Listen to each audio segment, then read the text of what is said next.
Djigui Diarra aujourd'hui nous a montré à quel point le poste de gardien il est cruel. Parce qu'aujourd'hui, côté malien, c'est clairement l'homme du match, mais c'est aussi l'homme qui donne le but de la victoire au Sénégal. Sur le but, il est clairement fautif, il n'y a pas de débat possible.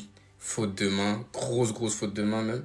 Du match, c'est la seule chose que tu peux lui reprocher, mais malheureusement c'est trop gros. Parce que remis ça, il fait un gros match. Combien de parades il fait? Combien de fois il sauve sa défense? Et si ce match se finit qu'à 1-0, c'est entièrement grâce à lui. Le gars fait 1m73, mais t'avais l'impression qu'il avait 20 cm de plus. Alors bien sûr, il y a le carton rouge d'Ifissouma qui est pour moi le plus gros tournant de ce match-là. En tout cas, malgré l'erreur sur le but, il peut sortir la tête haute de cette compétition. Il ne l'aura pas volé. Certes, aujourd'hui, il fait une erreur qui lui coûte peut-être la qualif. Il est fautif sur le but du Sénégal. Tu vois, il relâche la balle. Mais les gars, quel match encore une fois de monsieur Djigui Diarra. Djigui Diarra nous a servi une CAN exceptionnelle. Djigui Diarra, pardon, nous a servi une CAN monstrueuse. Je pense que cet homme-là peut rentrer fier. Parce que je pense tous ceux qui avaient leur télé allumée, tous ceux qui ont regardé le match, les matchs de Djigui Diarra depuis le début de la CAN jusqu'à aujourd'hui, l'ont trouvé monstrueux. Voilà, ce mec-là, il n'est pas là aujourd'hui, il y a au moins 5 ou 6 zéro. Il t'a fait des arrêts, mais des arrêts de classe mondiale. Je crois qu'il a fini le match avec plus de 10 arrêts. Normalement, si je me trompe, plus de 10 arrêts. C'est monstrueux. C'est Djigui Diarra ou c'est Thibaut Courtois, frère. C'est Djigui Diarra ou Thibaut Courtois. Frère, Djigui Diarra, il est trop fort. Il a des réflexes de dingue, il va vite au sol, un contre un, il te fait des arrêts monstrueux, frère. Djigui Diarra, chapeau. Chapeau, parce que je pense que si toi, t'étais pas là aujourd'hui, là, il y avait au moins 5 ou 6. À un moment donné, je me suis dit même que si le Mali, par exemple, arrivait par miracle à égaliser, bah, le Mali allait remporter ce match s'ils arrivaient à égaliser Kipato au tir au but. Parce que le match que ce monsieur faisait, non, waouh. Malheureusement, il était fautif sur le premier but, voilà, mais bon. Malheureusement. Mais sinon, monte à tout mon respect, chapeau Djigui. C'est le capitaine le plus nul de l'histoire de la CAN. Le Mali s'est saboté tout seul aujourd'hui. Je sais même pas pourquoi il joue. En fait, c'est quoi? C'est la Fashion Week. Il joue pourquoi? C'est marque, c'est sponsor. Parce qu'autrement, si on parle de son niveau de jeu, il a joué tous les matchs de la CAN. Il a été convaincant 0 fois. Parce que oui, cette équipe du Sénégal est supérieure à cette équipe du Mali. Mais aujourd'hui, le Mali avait clairement la place pour aller chercher quelque chose. D'autant plus quand tu sais que le premier but est inscrit sur une grossière faute de main de Djigui Diarra. Après, derrière, il fait un très gros match. Donc c'est difficile de lui tirer dessus. Mais franchement, le Mali, ils ont mieux joué à 10 qu'à 11. Après, encore une fois, côté Sénégal, un gros match de Crépin Diatta, homme du match pour moi aujourd'hui. Le meilleur latéral droit depuis le début de la CAN. Il est stratosphérique défensivement, offensivement. Il est présent partout. J'aime trop ce joueur. Et on avait aussi une vraie différence au niveau des numéros 10. Quand d'un côté, tu as un numéro 10 qui prend des cartons rouges et qui fait des ballons, et l'autre, tu as ce mec-là, Sadio Mané, meilleur joueur de l'histoire du Sénégal. Encore une fois, aujourd'hui, 40 ans, bientôt à l'EHPAD. Mais ce qui t'apporte offensivement, c'est trop grave, la sérénité. J'aime trop ce joueur. En tout cas, le Sénégal qui a l'issue de ce match avance donc en demi-finale. Et moi, je vous le dis, Sénégal-Rec, ils vont aller la chercher la 10e étoile.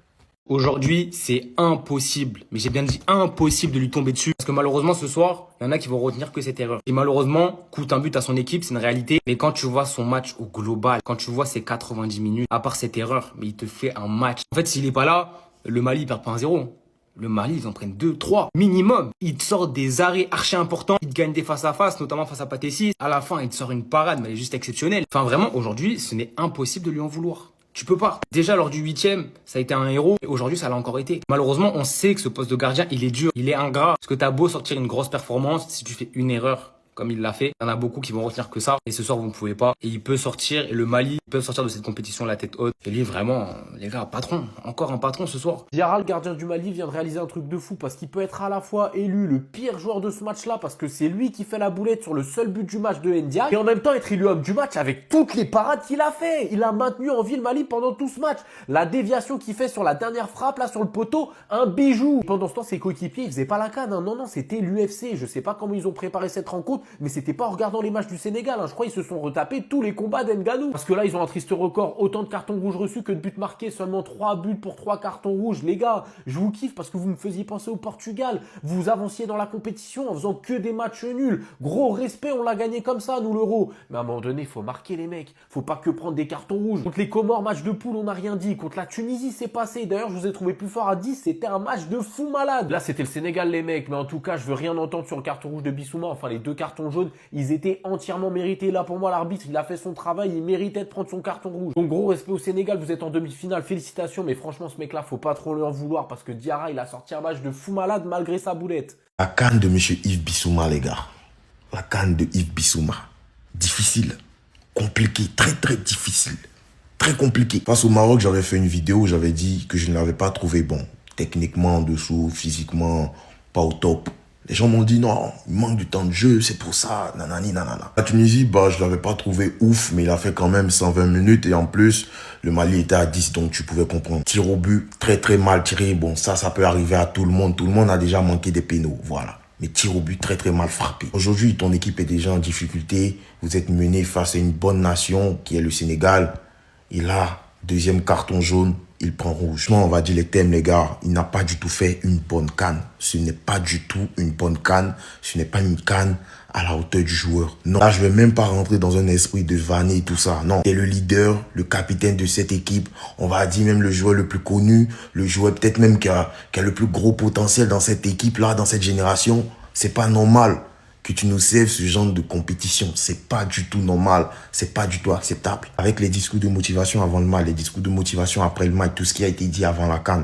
Non, tu peux pas venir faire ça. On va dire aujourd'hui, même si le Mali après a eu quand même des situations, notamment en deuxième période, ils ont eu des actions où ils pouvaient marquer, ils pouvaient être décisifs. Mais les gars, ce carton rouge les plombe. Encore une fois de plus. Aujourd'hui, c'était pas la Tunisie. Aujourd'hui, il n'était pas mené. J'espère juste qu'on retrouvera notre grand Bissouma qui nous a fait kiffer. Notre Bissouma qui, avec le ballon, on prenait du plaisir à le voir jouer, à le regarder, tout ça. Parce que cette CAN-là, non, c'est raté. Je suis désolé, mais c'est un fait. Vous, laissez-le, il va se concentrer sur son ballon un peu.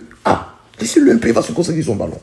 Cet homme-là, c'est un monsieur. La prestation lâchée, elle est lunaire. Incroyable, les gars, sur sa ligne. Il a littéralement sauvé un nombre incalculable de fois le Mali. Même si, les gars, il a fait une grossière erreur, faute de main, les gars. Il a hésité sur sa prise de balle. Mais en attendant, c'est lui qui te sauve le Mali de nombreuses reprises. Mais là, aujourd'hui, ça n'est pas passé quand même. Parce que cette équipe du Mali, ça bicrave devant. Le Sénégal se qualifie pour la demi-finale de la Coupe d'Afrique des Nations. Et les gars, c'est amplement mérité. Parce que les gars, ils se sont créés un nombre d'occasions incalculables. Ils se sont créés, ils ont essayé, ils ont tout fait pour avoir cette qualification. Et ils l'ont eu. Et sans, les gars, un Djigui Diarra, des grands squares. Aujourd'hui, le Mali, ça mérite de prendre 3 voire 4-0. Et aujourd'hui, le Mali, les gars, ils ont fait 0 victoire dans cette Coupe d'Afrique des Nations. Parce que les gars, comment vous voulez qu'une équipe qui ne gagne aucun de ses matchs puisse remporter le trophée final? Enfin, ça serait très très paradoxal. Imaginez juste, vous arrivez, vous mettez une équipe comme ça et elle perd tous ses matchs où elle est là, elle fait des nuls, elle concède des buts, elle fait plein de trucs bizarres et juste à la fin, et ben elle gagne. Mais non, les gars, ça marche pas comme ça. En tout cas, les gars, quelle grosse prestation. Et moi, pour moi, il a fait un match taille patron.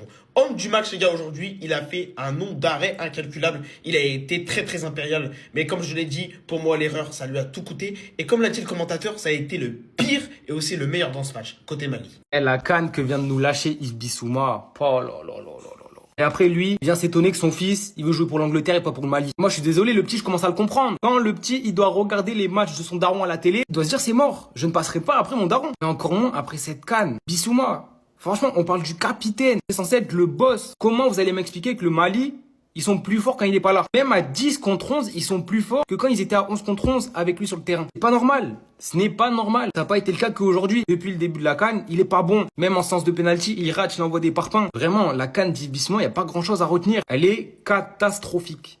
Elle est nulle. Est-ce qu'il a pris 2 jaunes? Est-ce qu'il aurait dû avoir un rouge? Blablabla, je m'en bats les couilles. Pourquoi il n'était pas titulaire dès le début de la CAN? Il a joué 4 minutes avant ce match-là. Il a attendu 4 matchs pour mettre Amari Traoré titulaire, qui est l'un de tes meilleurs joueurs dans le 11. C'est un putain de guerrier. Il n'hésite pas à centrer même quand il est super loin. Il apporte offensivement, c'est un soldat défensivement, mais il avait fait que 4 minutes avant ça. Comment c'est possible de se passer de ce mec-là? Que oui, je le dis haut et fort, si Amari Traoré avait été titulaire dans les phases de poule, peut-être que le Mali aurait pu être premier de sa poule et s'éviter le Sénégal en quart. Encore un mauvais choix de ce coach qui est pour moi le fautif numéro 1, je vais me répéter 15 000 fois, mais ne pas mettre Amari Traoré ton meilleur joueur, tu l'as mis que aujourd'hui et c'était le meilleur joueur du match. Si tu l'avais mis depuis le début, ça, il aurait énormément apporté offensivement. Déjà qu'il n'y a rien offensivement, tu mets que des milieux, tu mets aucun ailier, aucun attaquant, il n'y a que Sinayoko. Déjà qu'il n'y a personne offensivement, tu te passes de ton meilleur défenseur offensif.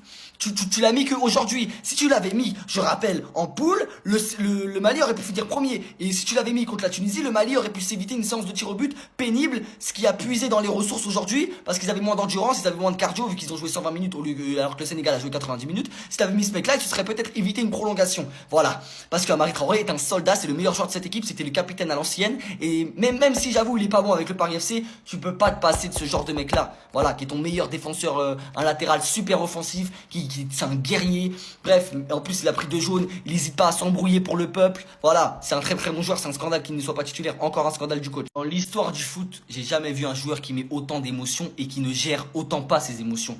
Il met trop du cœur, il met trop d'émotions. Calme, Bissouma. Ces 2 fautes-là, c'est parce qu'il est trop à fond. Il met trop le cœur. Il sait pas gérer ses émotions. Il arrive pas à se canaliser. Il est trop à fond. Il parle à l'arbitre tout le temps. Il fait des fautes.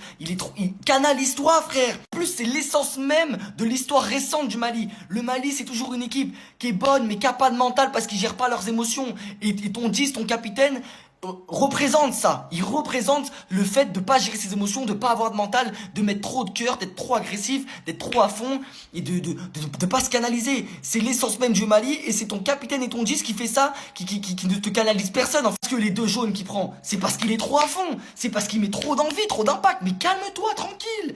Et quand ton 10 il est comme ça, et ben c'est toute ton équipe qui est contaminée par ça. C'est toute ton équipe qui arrive pas à gérer ses émotions, c'est toute ton équipe qui met trop de cœur et qui du coup arrive pas à se canaliser, arrive pas à être concentré. Et c'est pour ça que Bissouma, voilà, il est comme ça. Bissouma, il met trop le cœur avec le Mali. Il met trop... je sais pas, on dirait que c'est le président du Mali. Calme, doucement, joue, gère tes émotions, canalise ton équipe. Mais quand ton capitaine, il s'énerve tout le temps après l'arbitre, il fait des fautes, il prend des rouges, obligé que l'équipe, elle suive pas derrière. Obligé que l'équipe, même si ils mouillent le maillot, tout ça, ils savent pas gérer leurs émotions. Et c'est à cause de ce capitaine-là.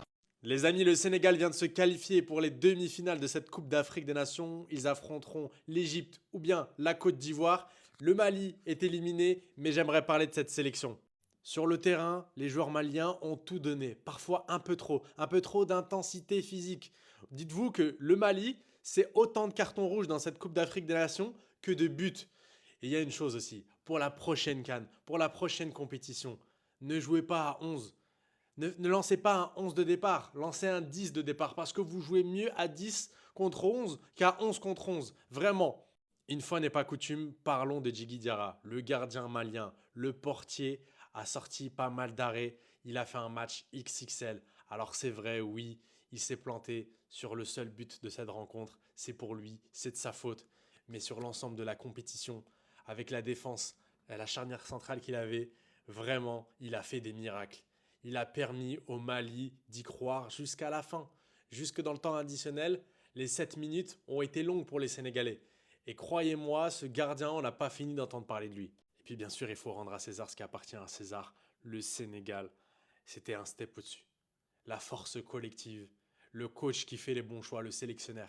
Pour moi aussi, il y a 2 sélectionneurs qui n'ont pas du tout le même niveau, qui n'ont pas du tout la même prestance, qui ne communiquent pas de la même manière avec leurs joueurs.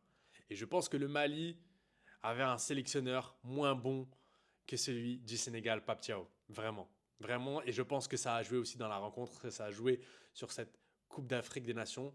Je pense que le Mali, avec un meilleur sélectionneur et puis une intensité un peu plus faible, un peu moins de grinta. Là, il y en avait trop. Il y avait trop de fautes, c'était trop haché. Et forcément, ça a porté préjudice. Tu ne peux pas marquer autant de buts que de cartons rouges reçus dans une compétition. C'est impossible. Force à vous, les Maliens, et le Sénégal contre la Côte d'Ivoire, je vous l'annonce déjà.